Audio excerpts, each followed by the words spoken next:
Hi guys, my name is Emily if you haven't seen my face before, and today I'm making a video on my October reading wrap-up. And I finished 8 books this month, which was a few audiobooks, and the rest were all library books that I have already returned, so I don't have any of the physical copies on me anymore. But I am really proud of myself for reading 8 books the month of October. I have really been trying to get as much reading time as I can while I'm still in school, but I have been listening to a few audiobooks, so that definitely does help. I'm slowly making my way through my very large TBR, and I wanted to read quite a few thrillers the month of October since it is a little bit more spooky, and I am definitely a theme reader where I love to read books that are going on around the time of year. So in the summer, I read a lot of summer reads, and the month of October, I like to read some thrillers. But I also had some regular books that I wanted to read in there as well. The first book I read this month is The Family Upstairs by Lisa Jewell, and this was an audiobook that I listened to. This book is told through a few different perspectives. We have the perspective of a woman named Libby who is in present time, and she has just discovered that she's inheriting a big house, and she wants to learn more about her birth parents and where her family came from inside of this house that she inherited. Another perspective is told by someone who was in the past living in this house that was also part of this family, and they talked about all of the bad things that happened in this house and their kind of perspective on what was going on and why living in this house was not so great and how everything slowly took a turn for the worst and all of that stuff. There was also another perspective that was taking place in the present time as well that I won't really get too much into because I don't want to give any spoilers for this book, but overall it was a pretty popular book, which is why I really wanted to pick this one up. I've heard a lot of great things about it. There are quite a lot of twists in this book that really got me surprised, and I didn't really see where all of these things were going. You would believe one thing and then you'd be so sure of it, and then you'd believe another thing and then you would be so sure of it, and then things just kept happening that would make you second guess everything that you were reading, which I really enjoy in a book, and it definitely kept me really interested in the plot. That being said though, I did really like the perspective from the past, explaining what happened in this house a lot more than Libby's perspective and what was happening in the present time. So because of that, I ended up giving this book a 3 out of 5 stars. I did still really enjoy it, but there were some parts like Libby's that I didn't really feel were as interesting, and I was a little bit bored reading those parts. But overall, I would really recommend this book for anyone who is looking for a thriller with a bunch of twists in it, because this one is good for that, and it is really popular. And I would recommend listening to it with the audiobook if you are able to, because there are different voice actors for the characters, which is great. The next book I read this month was The Invisible Life of Addie LaRue by B.E. SCHWAB. And this book was hyped for me so much. I have heard so much about it on YouTube that I was really looking forward to getting into this book, and it definitely did not disappoint me. If you're not too familiar with the basic plot of the story, it's about a woman named Addie LaRue who made a deal when she was a young woman, and she essentially swapped her life for morality, and she can live forever, but her curse is that no one will remember her after she leaves their presence. And the reason I didn't give this book a 5 out of 5 stars is because I didn't find the past elements in this book as interesting as the present, which is kind of the reverse of The Family Upstairs, my thoughts on that. But yeah, there was just a lot of history and building up to her character that I felt like wasn't really necessary. We kind of got the gist of it from what was going on in the present time. Although some stuff was necessary, I feel like a lot of it could have just been cut out. But overall, this was a really good book, and I would definitely recommend it to anyone who has not picked it up already. The third book that I read this month is Obsession by Lisa Jackson. And Lisa Jackson is an author that I am new to. I know that she has a lot of popular books that are newer, but the way that I usually discover authors is that I like to read their older books first and work my way towards their newer releases. Not necessarily all of their books, but the ones that I am interested in. And so I started with Obsession for her, and let me just say that this definitely is a dated book. There are a lot of things in this book that may have been more accepted back then as a very good book versus today. There are some things that I definitely had problems with while I was reading it. The story follows a woman named Kaylee, and her ex-husband ends up coming back into her life when he discovers that a man who was stalking her and did her harm in the past is basically going to be a threat again because he might be released from wherever he was being held, and so her ex-husband finds his way back into her life, and she is dealing with the conflicting feelings that she has for her ex-husband, as well as her fear of this man who might be able to hurt her again. There definitely is a lot more focus on the romance in this book than there is with the thrilling aspects of, oh my gosh, this guy might hurt me again, what am I supposed to do? Which I guess I should have expected, but at the same time, I still did enjoy a little bit of the romance and a little bit of the thrilling aspects. I just would have liked to see more of the thrilling stuff, but at the same time, this is not a 100% thriller book, so I can't really judge it too much off of that. I ended up giving this book a 2.5 stars out of 5 because it just seemed very unrealistic. There were a lot of things that happened in this book where a character was saying no, and that was not taken seriously. Multiple times there were a lot of situations where characters would just not regard the other person's feelings and just do whatever they wanted anyways, regardless of the person saying no, which I definitely have a problem with, and it made me a little bit uncomfortable as I was reading the book. So there was that. I ended up reading this very quickly, but I didn't really feel anything for the characters. I am definitely going to read more of her books. I think I'm going to read a couple more of her older ones just to see if there's any ones that I actually like before moving on to her more recent ones, but I will definitely keep you guys updated on what's going on with that.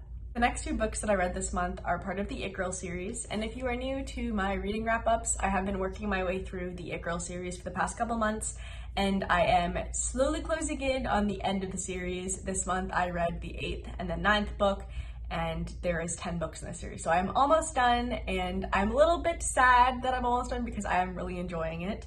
The It Girl series, if you're unfamiliar with it, is by the same author that wrote Gossip Girl, and it follows Jenny Humphrey mainly as she is in a boarding school, and there are all new characters, a bunch of new friends, a bunch of new drama, and all of that good stuff. Drama in books is one of my favorite things to read about. I love relationship drama, friendship drama, all of that, and if you are a big fan of that as well, then I would give this series a try. The 8th book in the series was Adored, and this book is around Christmas time, and one of the characters, Brett, is organizing a Secret Santa for the school, and it very quickly takes a turn that becomes not so innocent Secret Santa, but more of a naughty Secret Santa, and everyone starts giving each other gifts.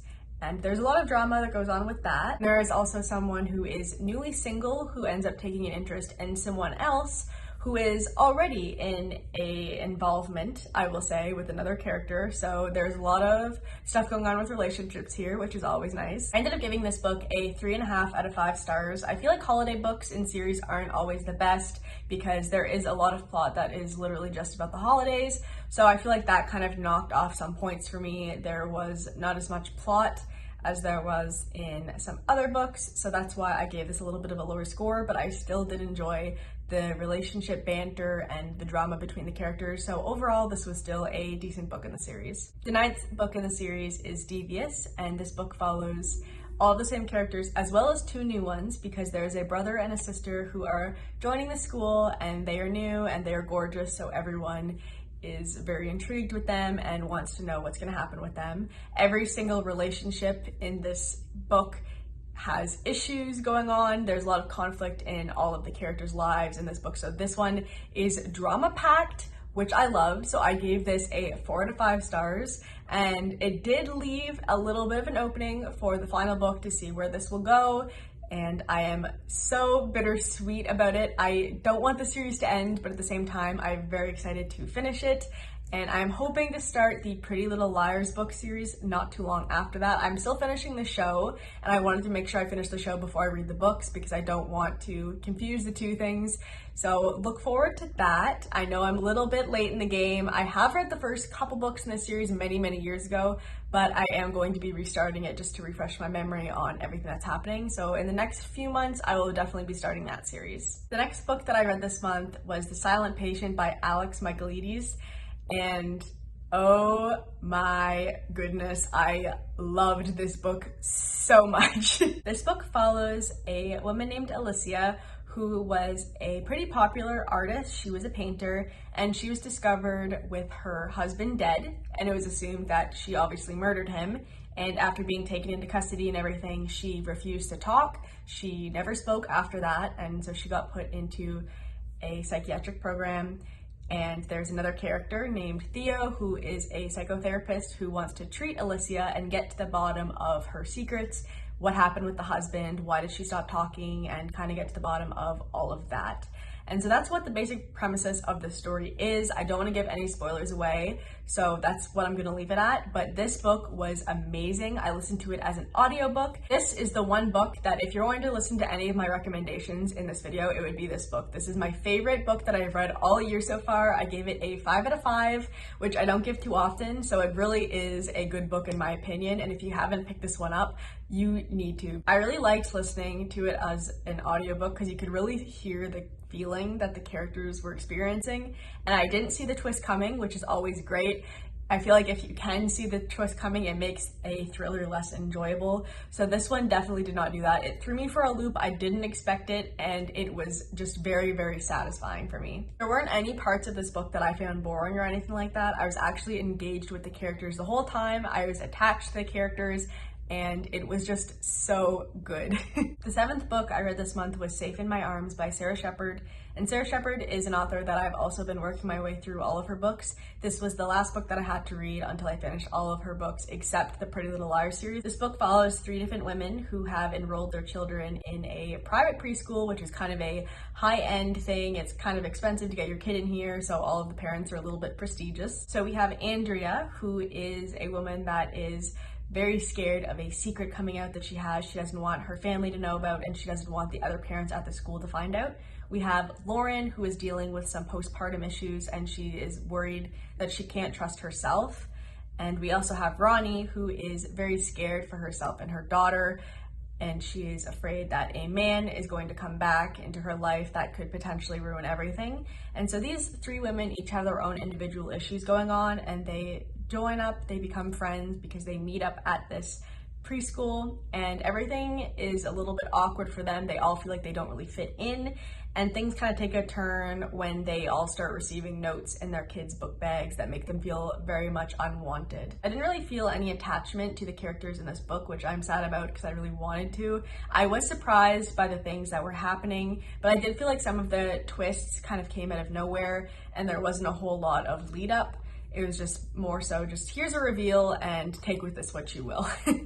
But I did still enjoy reading it. It was pleasant. I liked the scenery of a private preschool. I haven't read anything about that, so it was definitely a new trope for me, and I'm definitely a fan of it. Although there were some aspects in it that were very similar to books that I have read recently, which I won't get into because those are spoilers for plot points. I ended up giving this book a 3 out of 5 stars because I did feel like it was a really pleasant read. I definitely enjoyed reading it, but at the same time, I wasn't really attached to any of the characters, and the twists weren't that satisfying for me.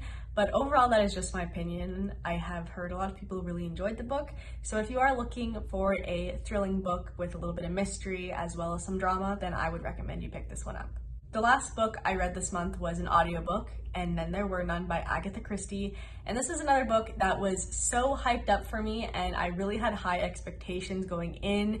And I feel like that definitely impacted my opinion of this book. Unfortunately, I didn't really enjoy it. This book is about 10 different characters who are all on an island. They all get invited there for different reasons. And when they meet up there are nursery rhymes, one specifically, in all of their bedrooms called 10 Little Soldier Boys.